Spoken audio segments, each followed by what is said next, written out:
Hello, my name is John Sveck. Welcome to this All-24 video. Today, Coach Waterman and I are joined by Jonathan Zamora. He is an X-Men football player and a recent draft pick of the Calgary Stampeders. Thanks for being with us.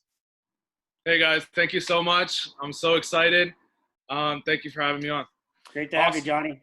So this is a new segment. We're going to do a highlight insight. So what the idea of this segment is, we bring on current football players.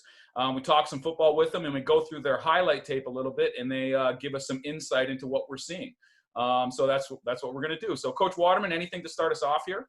Yeah, I'd love to just ask you, John, as an athlete, and you're just what are your thoughts putting a highlight tape together?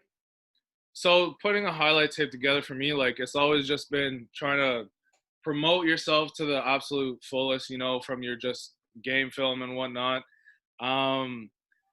You kind of always start off with some of your best clips, and then not necessarily move on to the worst clips that you have, just fillers, because you want to keep it nice and short, entertaining for coaches. But you kind of mix it up a little bit between pancakes, pass setting, all outside zone, inside zone. So you want to kind of collectively move them together.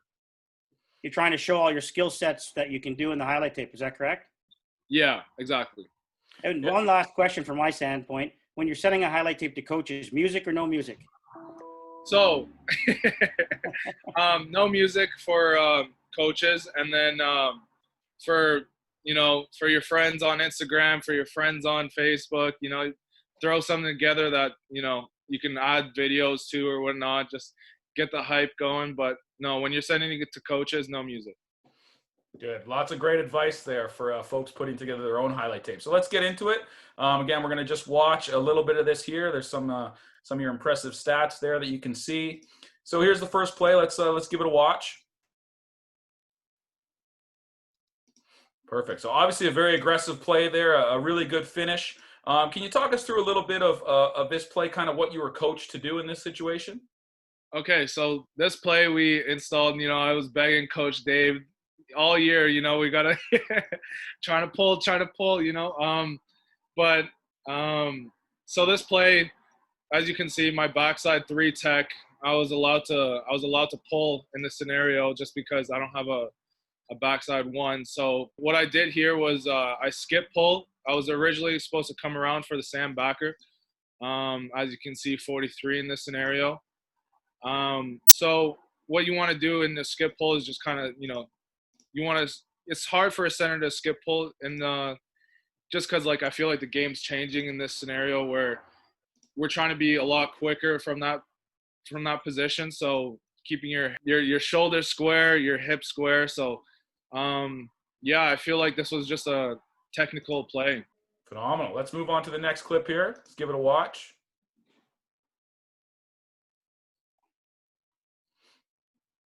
So a lot happening there, and you kind of end up in space. So can you talk us through this one a little bit? So this one was kind of different in the job responsibility kind of play, just because right here, as you can see, I'm kind of late getting out, just kind of stumbling because my guy, I see in the corner of my eye, he starts shooting down, as you can see, over top of me.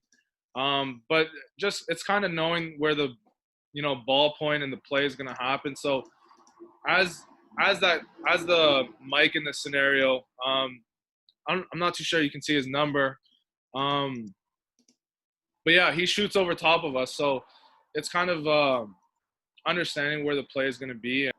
When you're pulling or coming to the second level as a lineman, are there some things that are important to try to, you're blocking these athletes in space. So, what do you think about when you're trying to block an athlete in space in these scenarios?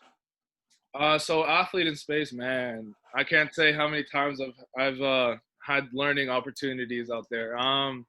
So blocking in space, if in this scenario, he wasn't looking at me, he was focused on the ball carrier. So, I got the opportunity to just run full force.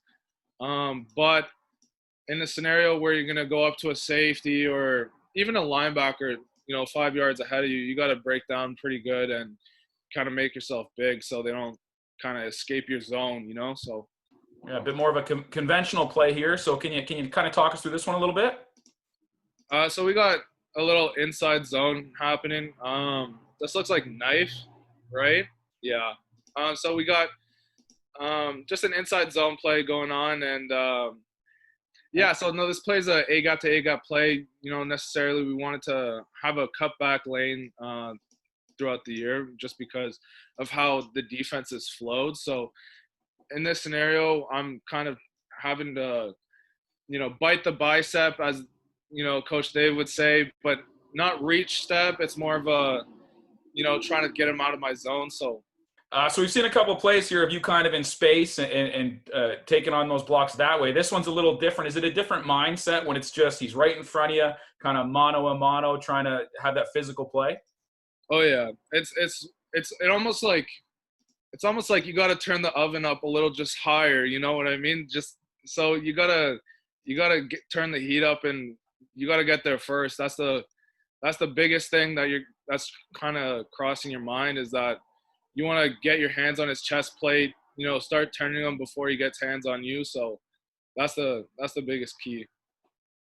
And as a center, Jonathan, I mean, there's so much responsibility on you in terms of looking and identifying the front, and then maybe obviously checking the combos, and then also then having to snap and execute a block. So, can you talk a little bit about the center play in general? I mean, how difficult it is. There's a lot of pieces to the puzzle, isn't there?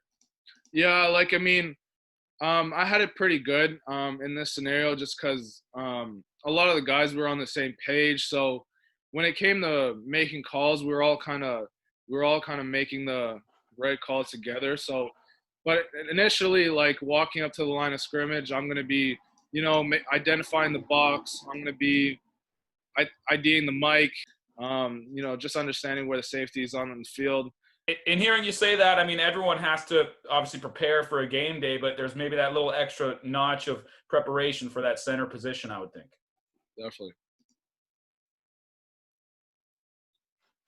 So when you see this type of, which is a typical double A gap blitz you're seeing from a lot of teams, when you see those double A gap blitzes, I mean, it's about remaining calm and cool after you're snapping and identifying a guy that you're supposed to get in the scheme and staying on him and not confusing the other guys, right? Oh yeah, even doing it for 4 years, it's almost muscle memory. But sometimes even those safety blitzes, it's almost like you get caught up in they're hitting it at the same time. But I mean, you always just have to go back to your rules and kind of stay calm and collected in this scenario.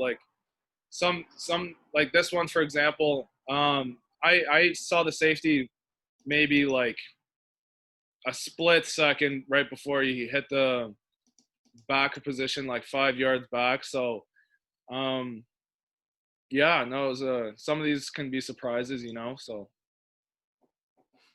Perfect. Let's check out another one here.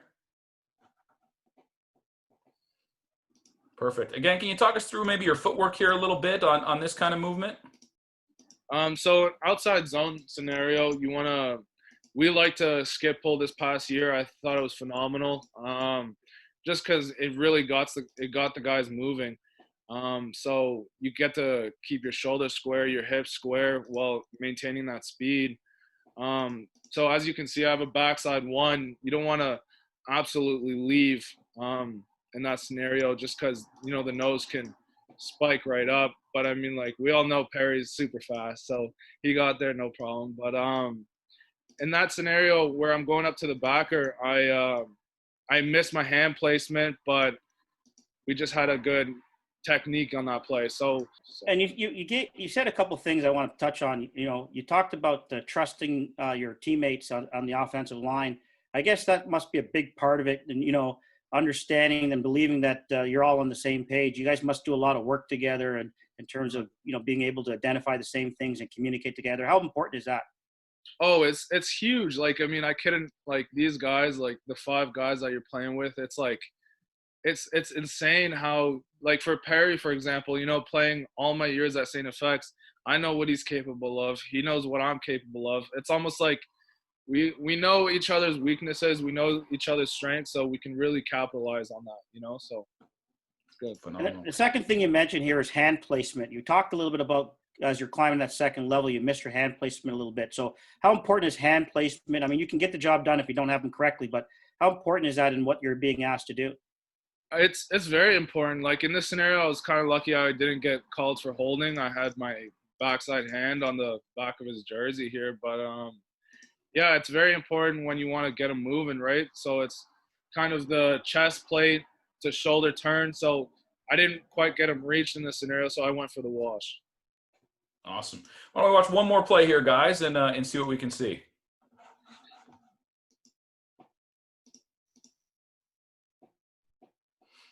Yeah, one-on-one pass set, just kind of man-on-man here, and I see you really keep your feet moving on this one. Yeah.